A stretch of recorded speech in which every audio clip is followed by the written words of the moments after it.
Значи, во тек е украсување на големиот градски площад со украсите кои ние ги набавивме минатата година, со тоа што ќе продолжи украсување на малиот площад.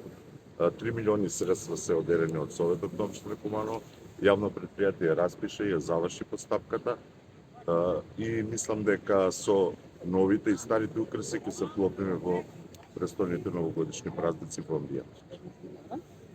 Но ова што годинава ќе биде и малиот площад, што е предвидено?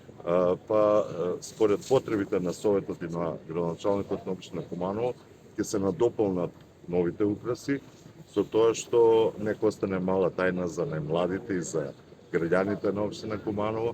Мислам дека ќе биде убаво средено и украсите ќе бидат исто како овие за користење на посебно на најмладите.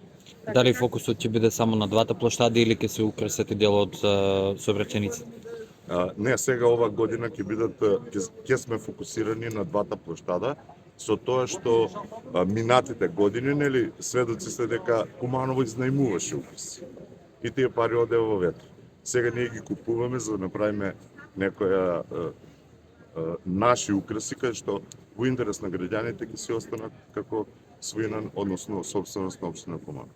Директоре, каква ќе биде вашата порака до граѓаните, бидејќи се запитува во новогодишен амбиент, граѓаните да уживаат и да чуваат за Па секако, мислам дека сите ние треба да водиме грижа за овие украси, пошто тоа се украси за граѓаните.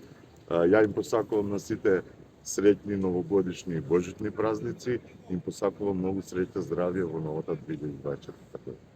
Имаше ли следната година оштетување на новогодишните украси или немаше таква?